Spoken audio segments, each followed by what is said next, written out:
Hello, my friends, and welcome to episode 11 of the Kiss Army Nation podcast. I am your host, Pasquale Vari. Unfortunately, Andy couldn't make it today. So, for our panel discussion today, we are also joined not by two, but by three panel guests. First, we are joined by Claudio. How's it going, Claudio? Hi. Nice to be here again, Pascal, and thanks for the invite. And I'm so glad to be sharing the screen with Pat and Rolla. So it's going to be awesome. Thank you. Oh, my friend, anytime. Also, Patrick de Montigny. Hi. I'm very grateful to be here as well. It's always a pleasure. And our special guest panel, which you'll remember from episode 6, the fan profile, and with last week's episode with Chris Ritchie, Miss Rolla Brown. Hey, it's nice to be here again. Welcome back. Thank you. It's an honor. So before we start our discussion, I just want to get an idea of what's happening or what's new in your KISS worlds. Claudio, what's happening in your KISS world? Well, since the last time I was here in the show, we were in the middle of season 4 of the Kissing Time podcast. As you all know, so the Kissing Time podcast is something that it's been a year now, and this is something that we're doing for mostly the Latin American fans. And now we wrapped it up. Now we're in the middle of a break.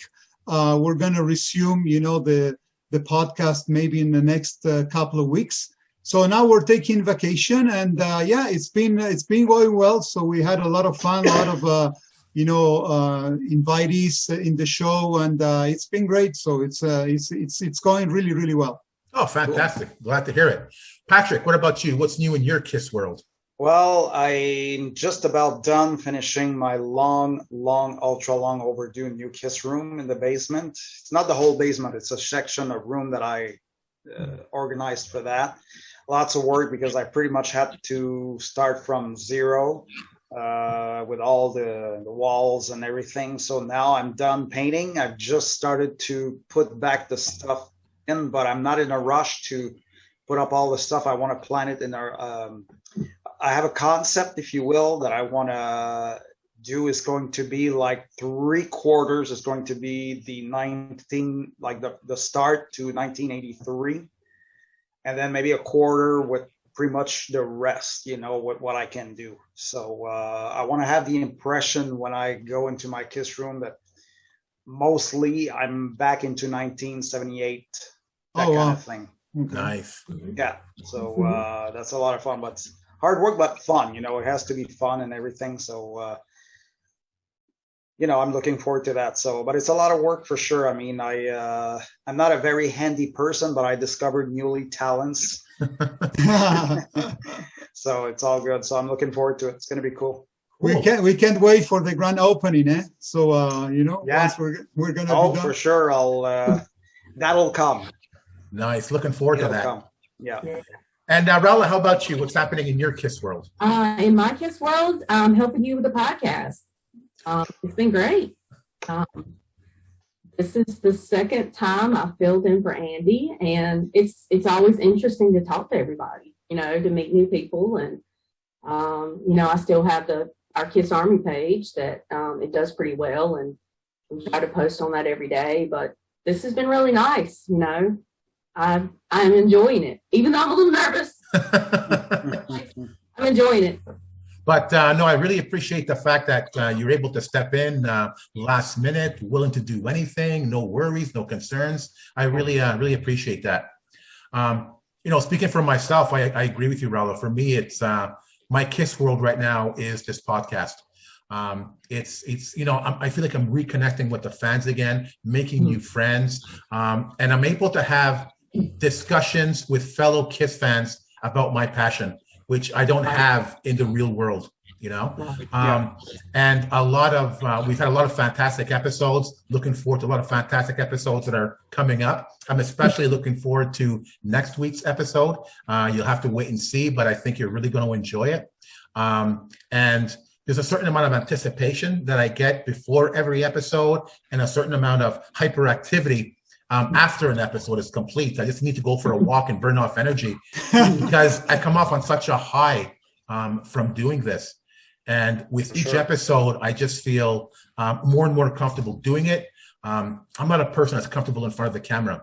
I was doing Kiss Army Nation TV videos, and I was always doing things in the background, just the way I like it. So for me, this is a new experience. And, you know, I'm learning every day, every episode, I'm learning. But again, it doesn't matter. For me, it's that I'm having fun doing it and meeting new people with every episode. I think it's fantastic. And let me just say, Paz, that, you know, as you know, I'm a big fan of the podcast, you know, since the early days when you started to put it together. And I've been following every episode, and you can see the evolution, man. It's fantastic. To me, the product, you know, starts shaping really, really well. You know, the invitees that you're getting, you know, in each episode, and the variety of different topics that you talk about. This is great. So congratulations, big time. This is gonna be awesome. No, thank you. I see this podcast as a form of storytelling, and there are millions of KISS fans, therefore millions of stories. We're never going to run out of stories on this podcast. For sure. So I'm hoping it'll be successful. I'm hoping people will continue to enjoy it, and I'm hoping to do this for a long, long time. There you go. So let's start. Today's discussion is less of a discussion and more of a tribute to the second hardest working musicians out there. I'm talking about KISS tribute bands. So before we get into the meat and potatoes of this discussion, I want to hear some of your experiences with tribute bands. I'll start with Claudio. Okay. Great topic, by the way. You know, it's been a long time that I think we deserve to talk about tribute bands. I've had mixed emotions when seeing tribute bands. Some of them were great, with a lot of professionalism, and some of them, I think they didn't respect, you know, the spirit of the band. You know, it's really hard to be a tribute band for KISS, right? But overall, I have to say that I really enjoyed the experience, and there is always something positive that comes up after seeing a tribute band. So, you know, just to answer to your question, my experience, it's been positive, but there's all kinds of stuff out there. So, but I'll keep going to see tribute bands because I think it's a lot of fun. Mm-hmm. Patrick, how about you? Yeah, I mean, I'll just say the first tribute band I ever saw, I don't know if any of you guys had seen them, was Alive from London, Ontario. That was my first experience. So, I mean, you start with one of the best out there. So it's pretty tough competition for the others that followed. And again, not to toot my own horn, but by doing conventions, I had different ones that came out. Some were good, some were okay, some were, but like Claudio says, it's a lot of hard work. And I tend to try to look that part instead of, you know, saying, well, this wasn't right or anything like that, because it's already a lot of hard work to play in a band and to carry the stuff from, you know, one place to another. But imagine you're adding by doing the makeup and everything. So it's, you know, it's not a picnic. So, but yeah, I mean, I've seen a lot of good ones, you know, over the past few years. I had one called Dress to Kill, who were from Toronto. They were pretty good. They were pretty good. So I've seen a few others that were, you know, so. But again, it's like Claudio said, it's a good experience. It's always good. You hear the band, whether they sound or not like the real band. It's good to hear the KISS stuff being played live, you know. Patrick, do you remember the band you had at your convention? They had a Peter Criss and an Eric Carr in the band. Do you remember that? Yeah, that was the first ever. They were called, oh my God, War Machine, and they were from Detroit. Wow. Oh, wow. And quick story, I had them at the very last minute because my flyers said tribute band to be announced, because I had gone through 3 different tribute bands before I settled on them, because the others would always like back out, or, you know, we couldn't work things out. So as a last resort, I had them on, and they had this guy dressed up as Eric, but he only knew how to play one song. I don't remember what the song was when they played, but yeah, good memory. I'll have a picture with him. Yeah. So, Rella, tell us about your experiences. For the most part, they've been good. I've seen like, the guys have just said, I've seen a lot of not so good bands, but you have to give them their due. I mean, they're out there in the gear and the equipment, and they're giving it their all. And no, they're not the real thing, but they work hard and they're dedicated. I went to a show in Asheville in June one summer. It was an outdoor venue. They were outside in the heat, like 80 degrees and 90% humidity, and the Gene actually had a heat stroke. Wow. During the gig, and he left, and the other three members played out the rest of the set list, and they were all without their bass player. And they met us all after for drinks and took photos. I mean, they were great. So I mean, they've got to be dedicated. I mean, I've like the guy said, I've seen a lot, not so great, but for the most part, not too bad. And I've seen some really good ones too. For me, like many people my age, I discovered KISS in the 70s, but then I sort of moved away from the band in the 80s and rediscovered KISS in the early 90s, late 80s, early 90s. I rediscovered KISS with Hot in the Shade, but after that, my experiences were with KISS tribute bands. And one of my first shows was, Patrick, it was Alive. I remember they were playing at the Metropolis in '94. And there was almost nobody there because there was a mix-up with the convention and the dealers weren't there. I was Remember there that? actually. Yeah, and then they had the '95 Worldwide Convention with KISS, and I believe Alive played there the following year. And oh my God, what a show! It was the closest thing to KISS and Makeup Again. Oh yeah. And like for me, watching the Hot in the Shade tour, seeing that logo go up, it reminded me like I was 10 years old again. Mm-hmm. Seeing that tribute band, I felt 10 years old again. And for me, that's what tribute bands are. It's about the experience, about the excitement.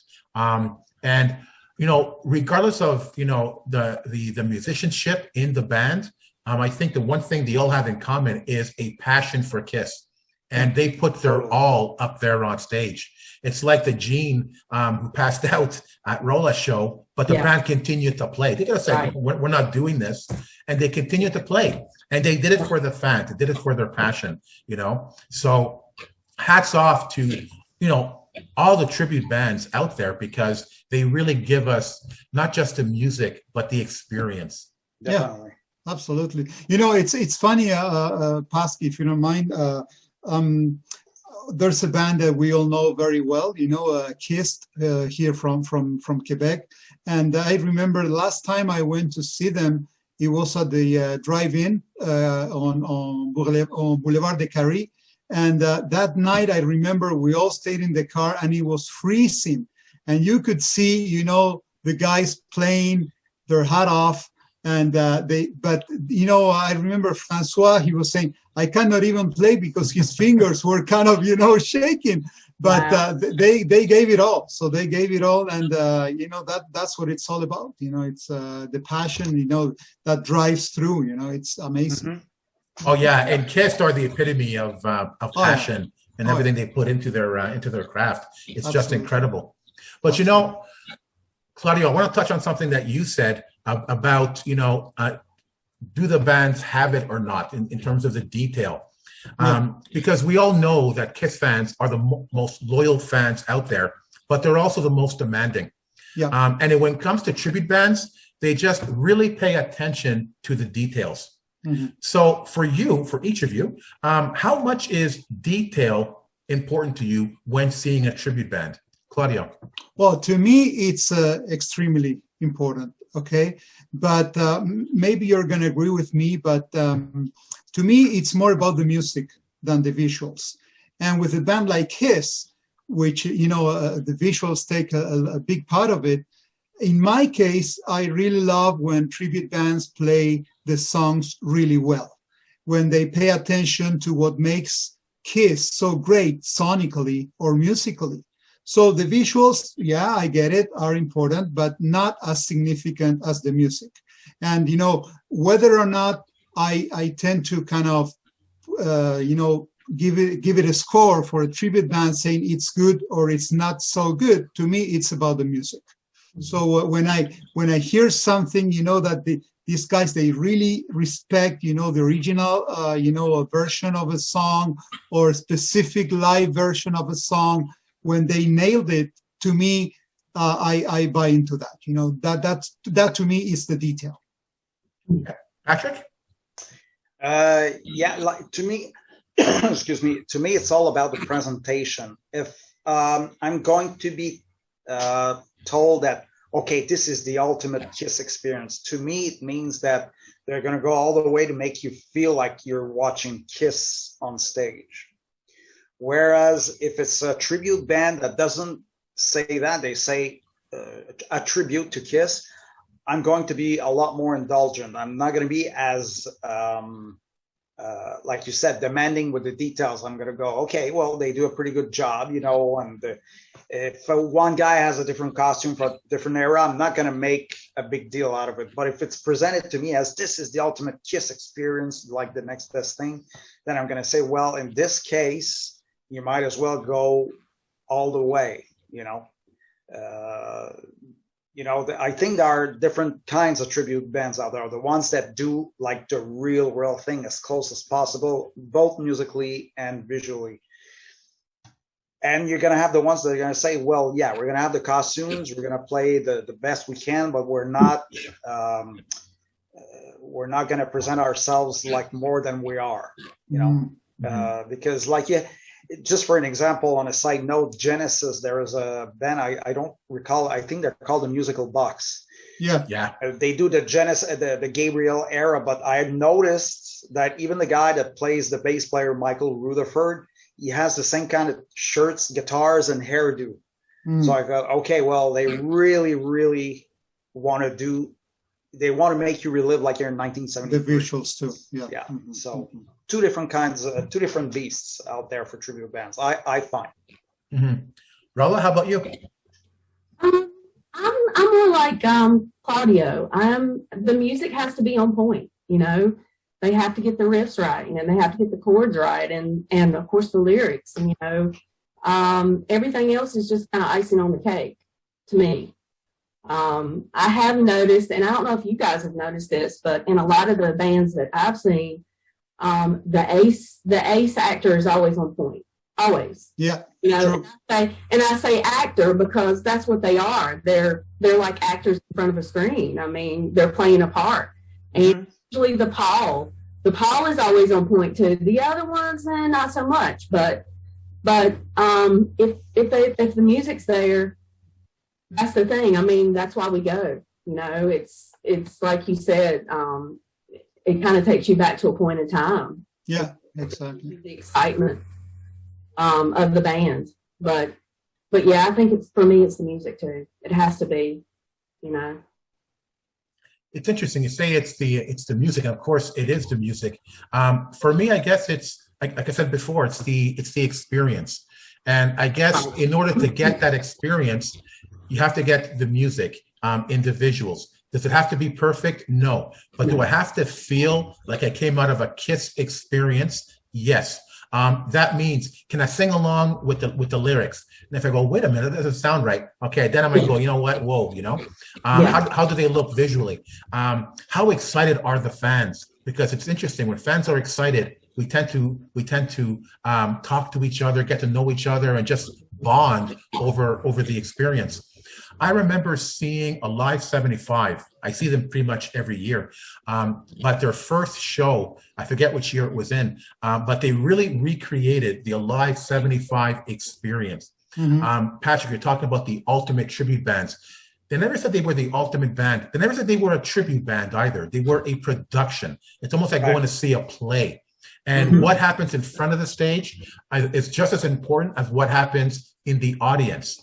So they put like a scent in the air that smells like pot. to make you feel like you're in an arena back in That's 1975, like you were back in That's 1975, isn't it though? You know, they had a streaker go down up and down the aisles. They had a fan jump on stage on Gene during the performance. They tried to authenticate the experience of your live 75 show. And to me, that's what really touched me, was that when I saw that stage, when I walked into the auditorium, it was like, it looks like the 1975 stage. I wasn't even around then in the KISS world. It's right in front of me. It was incredible. It was incredible. Those are details, eh? Those are details indeed, right? Yes. My yes. goodness. And I'm sorry if the boy. Yes, and I'm sorry if the boys are listening now, but you know, the actual performance of that first show, it was you know, average to fair. You know, let's be honest, we're working things out, you know. But regardless, the music wasn't perfect, the performance wasn't perfect, the experience was. And that's exactly what I look for in a show. And I came out of there like feeling 100% on a high. What an incredible experience. And that's what I look for in a tribute band. I mentioned this in last week's episode. I saw a tribute band in Ottawa called Dress the Clown. And I saw the promo. It was a bunch of guys in KISS makeup dressed in clown costumes. All right. And I was just curious. And it was a lot of fun. I thought this is going to be a joke. It was so much fun. Different than an actual KISS experience, but it basically emulated what KISS is all about. Having fun, just 2 hours of forgetting the problems of the world, being in that KISS world and just having a great time with all the other passionate KISS fans around you. That's for me what's important. That's cool. So, you know, we're talking about the excitement that a show brings. And, you know, this is where I really want to get into the meat of this discussion. There's a lot of excitement when it comes to KISS releasing new music or new merchandise. You know, sometimes the excitement goes down when nothing is happening. Something happens, the excitement goes back up again. It's constantly up and down. But, you know, it got me thinking, we're at the end of the road. We're close to it. You know, what's going to happen at the end of the road when KISS calls it quits? Do you think that the excitement will die down at the end of the road when KISS has their final show the day after? Claudio. Wow, that's an interesting one. I think there will always be something that is going to kind of bring our excitement and passion, you know, back to where it is today. I think tribute bands will be a huge factor to maintain our passion and excitement alive. At the same time, I think that many tribute bands, as we're getting closer to the end of the road, I think that there's going to be a lot of bands popping up. So I'm sure that once, you know, KISS officially says, okay, this is done, there's going to be a lot of bands, appearing everywhere. But I think that only the really good ones will honor, you know, the real band. So there's going to be, with time, there's going to be a lot of fading out, you know, of different bands, but only the really good ones are going to stay. And I think we're going to stick to them. So we're going to go there to every show trying to revive, you know, the good old days. But I think it's a huge factor, you know, to maintain our excitement. To me, it's key, you know, that tribute bands still exist. Mm-hmm. Patrick, what do you think? Well, will the hype die down when KISS is done? I think it's up to the band itself, meaning Gene and Paul, of course. That's why I think they're holding off to releasing new product, like vintage shows and everything, or Kissology 4 or all that stuff. They're waiting to be done so it can still go on. Now, the tribute bands, yes, of course, there's going to be, I think it's going to be similar to the Elvis phenomenon. Yeah. Whereas, you know, you don't have the real Elvis anymore. So you have the tributes out there, and God knows there are that many of those. So I think it's probably going to be the same for KISS, because I think the cult following for KISS is strong enough to create a demand for that. I think like Kissed, for example, could go on for they could have another good run, especially now. I mean, because since this pandemic has started, that's what I miss, going to see Kissed, in Brossard and, living the Kiss experience. So no, I think it's, you're going to probably going to see some tribute bands pop up or keep going and wanting to create a Kiss experience. The demand for people like us is always going to be there. Okay. Raul, what do you think? I tend to agree with these guys. I think that we're going to see a lot more Kiss tributes. I do think that Paul and Gene have a little ace up their sleeve as far as I see more Gene Simmons band concerts and I see more Paul Stanley Soul Station. I don't know why, I just do. I see that, and I was really excited about Soul Station and Gene Simmons band. That's great. I would like to see Gene come out with something with that. And Ace is always doing his own thing. Not that he's been in the band forever, but I do. I think that's going to kind of keep everything going for a while. And, like they said, we're going to have a lot more tribute bands pop up, a lot of good ones, more stuff now. Well, that's really interesting. What Rod is mentioning about the Gene Simmons and Soul Station. That's true. I didn't think about that, but maybe that's going to be kind of the follow-on for Kiss. Yeah, that's a good one. In a sense, tribute bands tied us over for the Kiss concert. And now there's not going to be any more Kiss concert. Yeah. Will tribute bands be enough to tide us over? Claudio, what do you think? Well, I don't think it's going to be enough, but I think that's going to be the closest that we can get, to a Kiss show. That's why I was saying that only the really good ones are going to live it up to the legend. If I take as an example, as you said before, Alive 75 or the guys from Kiss, I think that some of the tribute bands that will offer something different will stay longer. So, for instance, let me just give you an example. I have a lot of experience, as you know, with South America, and I've seen a lot of tribute bands. And there's a band there that it's called Kiss Alive, and they did the symphony one. They did a show for symphony. It was fantastic. And then they did another one where they recreated Fun of the Park. So they had, people dressed up, in the venue, like the robots and stuff. And they even came up with a video where they kind of edited and they appeared as part of the movie. When there's something like that, I think that's going to bring our attention, big time. Okay. So, Patrick, do you agree with that tribute bands have to step up their game after Kiss calls it quits? Perhaps, yeah. I think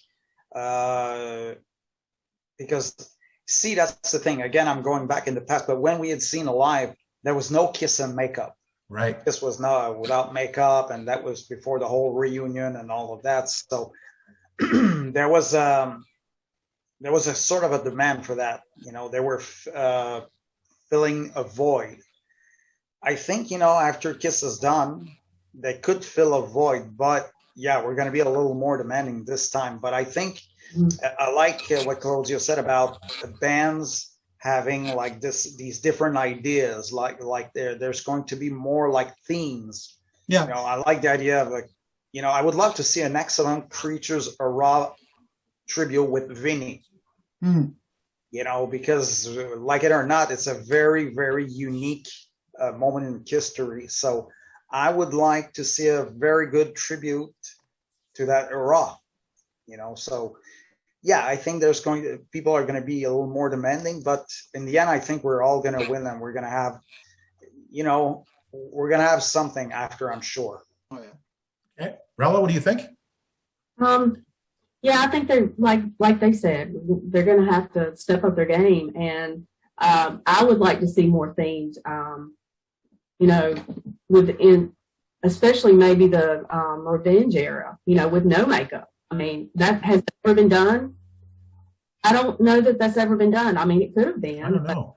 that is certainly an interesting time frame, you know, to do.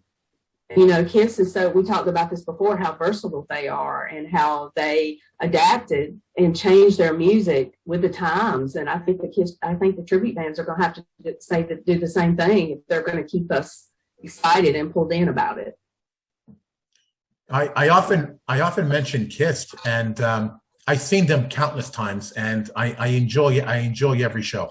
But lately they did a show called Orchestra. I don't know if you guys heard about that. And I heard about it. Yeah, Rallo, we talked about that last week. So it's KISS Orchestra, and they played in their destroyer outfits, Dressed to Kill, Love Gun, and it was one heck of a production, and miles ahead of what they usually do. And now it's like, I love the band, but now all I want to see is their big production orchestra, because then going back to see them in a club, it's just another show now, because it's not enough. It's not enough. So it's interesting because, Claudia, you were saying that, yeah, we're going to be demanding more of tribute bands. And you know, you guys came up with the idea that having a revenge era, an era with Vinny. Are we going to be putting too much pressure on tribute bands to basically step up their game or to do something different?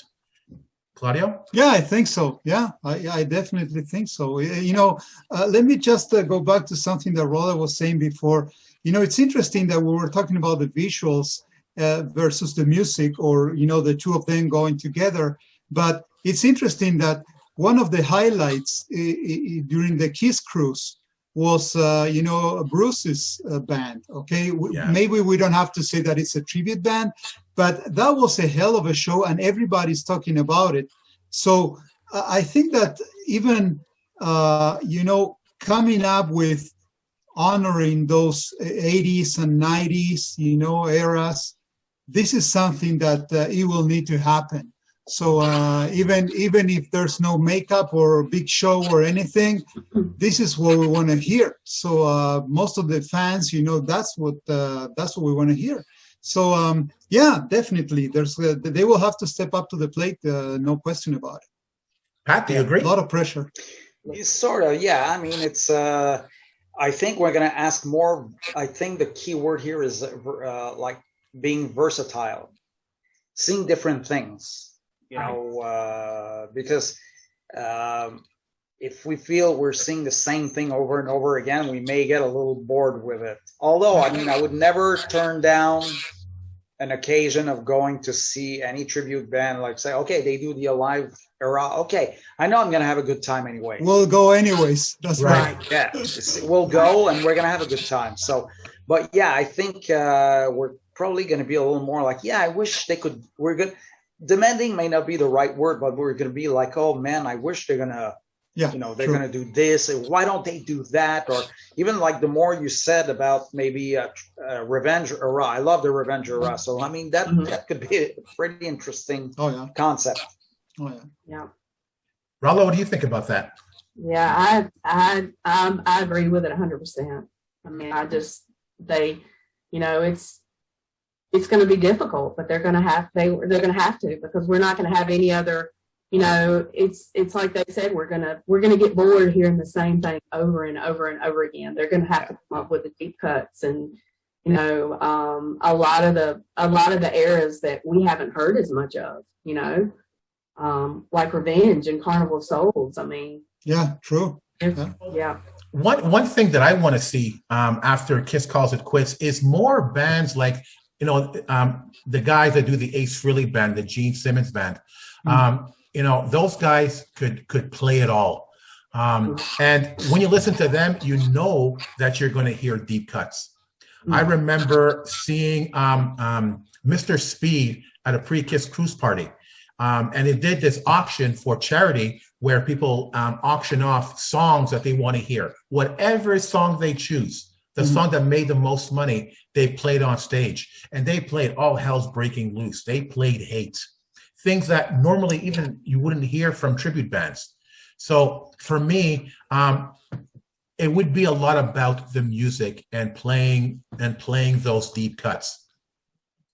So, we're talking about tribute bands after Kiss calls it quits at the end of the road. Mhm. How do you feel about the possibility of a Kiss 2.0? Claudio? I don't really buy into this idea at all. I know that both Gene and Paul will use every possible marketing tool to convince us, but to me, once the current lineup it's gonna call it's quit, to me it's done. It's done for me. So to me, there's no Kiss without Gene and Paul. Patrick? I couldn't have said it better. I'm with Claudio 100% on that. I mean, I don't mind a band they call the official Kiss tribute band, but to try to sell me the idea that this is Kiss, no. I mean, I can accept an official tribute band, but to pass it off as Kiss, no. Not at all. Okay. Rala, what do you think? I would be interested to see how it would be handled.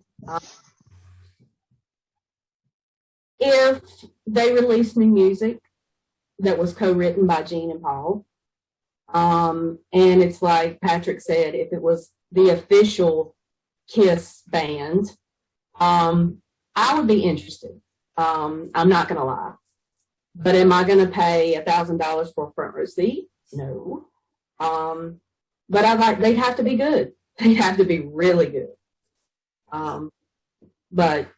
But yeah, I'd be interested. So Rolla, I have a question for you. So how would you feel, this Kiss 2.0 going live, okay, with all the makeup and all the gear and stuff, and playing the same that they're playing today? So the same set list, Detroit Rock City, Rock and Roll All Night, and all of that. Would you be up for it? It's a tribute band. Okay, there you go. Okay. It's a tribute band. I'd still be up for it. I wouldn't say that I wouldn't do it. Just out of curiosity, actually, just to see, Okay. how good they were. But I think it's like Patrick said, it'd have to be, marketed as the official Kiss band, but it still wouldn't be the same. So no, it still wouldn't be the same. You're right. Yeah. You think marketing Kiss 2.0 as Kiss would work, or just as an official, like Patrick said, an official tribute band? Raula? Maybe the official marketing as the official tribute or the official Kiss tribute band. I think that would, work. There's a lot of fans that are, how do I say this? That are the original four fans, and that's it. Yeah. To them, that's the only Kiss. And the Kiss that's now is a tribute band. I don't agree with that, but there are a lot of fans that do. They have that ideology, and that's it. I think that from the last interviews that we've seen with Doug McGee, with Gene and Paul, more Paul than Gene, they're trying to push the story of saying Kiss is iconic, and it doesn't matter who plays the Star Child or the Demon, is still gonna be Kiss. So to me, I think that they're gonna try to market it as Kiss. I don't think they will try to market it as a tribute band. If they want to keep the story straight, they should market it as Kiss. Yeah, good point. I mean, I see their line of thinking, like Rala was saying, even though we have Tommy and Eric in the band, they're still Kiss. They're not half a tribute band or a tribute band, they're Kiss. So Paul and Gene are essentially saying, well, without us, it's still Kiss. That's right. So I get the thinking behind it. But yes, I agree. With Tommy and Eric, it's still Kiss. Without Paul and Gene, to me, it's not Kiss. There you go. They are the driving force of the band since day one. So for me, it would be just another tribute band. I never liked the idea of a Kiss 2.0 or it being advertised or promoted as the Kiss band that continues. To me, it's just another tribute band. Like Rella, I would check them out. I'd be curious. Yeah. Would I pay big bucks for them? Absolutely not. But yeah, I would be curious, but I would never consider them. I would never consider them KISS. But another concern I have with, this theoretical KISS 2.0 is that I'm actually worried about KISS tribute bands at the end of the road. Now, tribute bands are happening right now because Gene and Paul allows it, because their makeup is trademarked. It happens because Paul and Gene allows it. Now, if they're going to promote a KISS 2.0, they're obviously going to want to cash in on that as much as possible. They want the fans to go see that.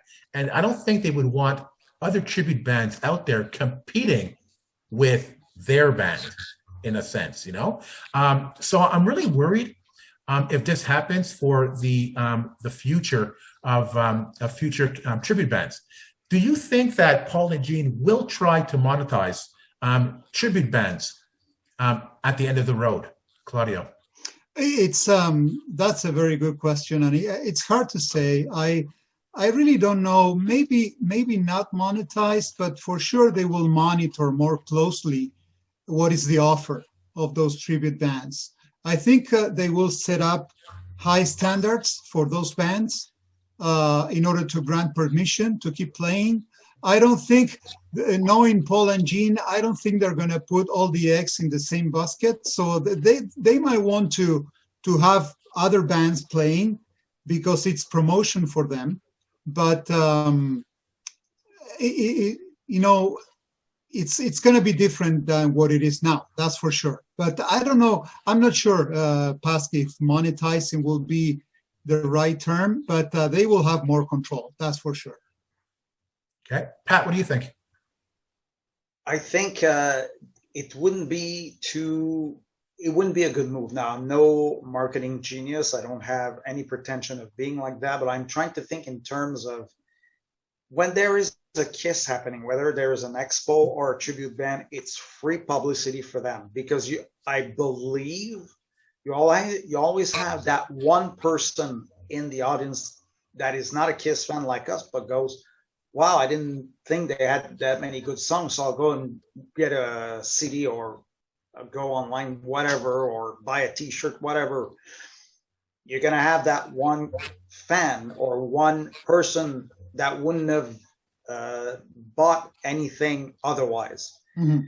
So I think they should take advantage of the free publicity, and they're not putting up the hard work or the money. It's the tribute bands. So it's like they're sitting there going, okay, well, if there's one person who buys an album per show, we didn't do nothing, and the album sells. No promotion, nothing. Somebody does it for us.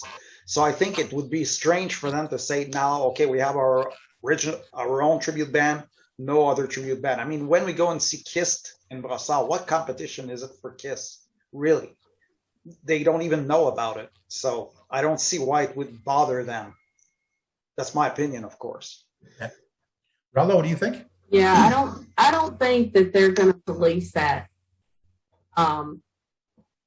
more than they have already. I mean, I could see if some of the really good bands, some of the really good KISS tribute bands are putting out CDs and using their songs, I could maybe see some royalties here or there, or, like Claudio said, you have to have permission to use this or permission to use that.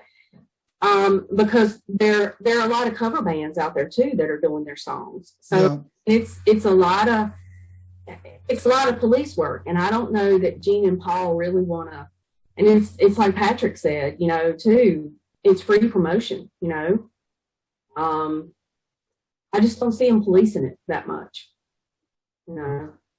I just don't. I mean, they're trying to retire and they're doing their own thing, and it's free publicity. Pas, what do you think about this? So do you think that Gene and Paul will try to monetize on different tribute bands? To be honest, yeah, I'm a little concerned about that. I'm concerned that if Paul and Gene are going to do a KISS 2.0, there can't be any other bands out there. And if you're going to be a band out there, like the music, you have to pay royalties to the band for the use of the makeup, playing the songs, and all of that. So yeah, I think that may happen if there's a KISS 2.0. If not, Okay. I agree with what you guys said. You know, I don't think they're going to be policing all of that. It's going to be too much. Yeah. But you know, Paul and Jean, when they do something, they want to maximize the potential of that project, and maybe other tribute bands will minimize the potential of that project. You know, Patrick was saying KISS. No, you know, KISS doesn't even know about them. I don't know about that. I don't know about that. They know that there No, are I meant tribute the bands event. out. Oh yes, I know. But The event in Brossard. I mean, they probably know about KISS, but not the band playing there that particular night. You know what right, I mean? but they know that there are tribute bands out there. Oh, And- absolutely. And you know, those tribute bands may have to pay royalties to the band if there's going to be a KISS 2.0, I think. So one final question, something that Patrick sort of brought up. Do you think tribute bands, after KISS calls it quits, are going to have the power to draw in new fans? Claudio. I think so. Yeah, I think so. If the standards are quite high, so if they are able to replicate the KISS experience, as you were saying at the beginning, they will draw new fans. So remember that KISS is family, right? So you know, I'm sure that each one of us we might want to bring our you know, kids or grandson, granddaughter, or whatever, you know, just to see the experience. Yeah. They will definitely draw new fans. I don't know if at the level of buying music, but going to see a show, definitely. Yeah. Okay, Patrick, what do you think? Yeah, I think it's going to be a case where, you know, whether you have children or you have nephews or nieces that are going to go, what's this band you're listening to, you know? And since the band is going to be done pretty much, this is the closest thing, you know? So again, it goes back to what I was saying. There's still going to be a demand for that. And I believe, you know, as long as we turn up and, you know, tell about it to other people, then yes, there's going to be this thing going on, and probably, yeah, maybe new fans, because like I was talking about Genesis earlier on, I'm not a massive fan, but I find the raw interesting with Gabriel, and I bought 2 CDs for him. So that's a new customer if we're going to look at it in a marketing way. So I don't see why it would be different for KISS. Like I said earlier, somebody's going to go see a KISS tribute band with a buddy and go, wow, I think that's cool. I'm going to go and get the CD. So they may make a few new fans, maybe not thousands, but you know, they're going to have a few new people for sure. Yeah, I agree, definitely. I think the merchandising is never going to stop. Oh no, that's other bands do it now. Other artists, exactly. Other artists do it now. So yeah, and I think you know, with KISS's new merchandising or the continuation of KISS merchandising, it's going to feed into our love for the music, and it'll make us more willing to see KISS tribute bands at the end of the road, I think. Yeah. So in closing, imagine every member of a KISS tribute band is listening to this podcast right now. Claudio, what would you want to tell them?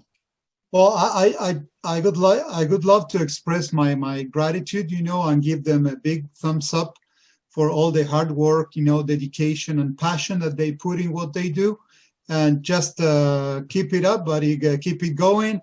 As long as there are KISS fans playing KISS music, KISS will always be alive. So that's it. Thank you so much. Thank you for everything you do. Patrick, what do you want to tell them?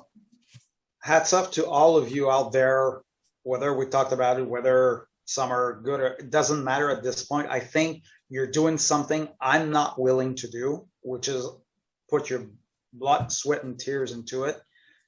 Hats off to you. I think, you know, the makeup and everything, and it's a big thing, hard work, dedication and fans like us. So you have other fans who do, they do conventions or they do books or they do, those guys choose to do the KISS show and they bring it to us and it's fun for everybody. So thank you for doing that. Rella? I'd like to say thank you too. I mean, not many people can be in a band and harmonize and sing and play instruments all at the same time while wearing 30 plus pounds of gear and platform boots. I mean, to me, it takes, like you said, it takes a lot of heart, it takes a lot of passion, and it's just awesome. And when we don't have KISS anymore, that's all we're going to have. Yeah. Yeah. And thank you for what you do. I think that tribute bands have always been a part of our history. And they're really important to us because they've always brought KISS music in our lives. And I think we'll continue to bring KISS music in our lives and the passion and the spectacle of what KISS is all about. So I think I could speak on behalf of the KISS Army when I say we really deeply appreciate everything that tribute bands do for the KISS fans. And, after KISS calls it quits, I hope they never stop rocking. Yeah. So to our panel guests, Claudio, Patrick, and Rella, thank you so much for agreeing to do this episode. It was a lot of fun. Thanks for Thank you, inviting guys. us. Thank you, Past. Again, it's been a pleasure, to spend this hour with you guys. And hey, anytime, it's going to be great. Same for me. It's Same always here. good this is what I miss, talking with fellow fanatics like me. Absolutely. Well, that's what it's about, all the fans and what we have in common, and Yeah. talking about the greatest band in the world. There we go. Absolutely. Love With it. the greatest Yeah. fans in the world, right here. That's right. I agree to that. And Yeah. speaking of the greatest fans, of course, to the KISS Army, thank you so much for your continued support and hope to see and hear from you in our future installments. Take care, everybody. Goodbye. Thank you. Bye.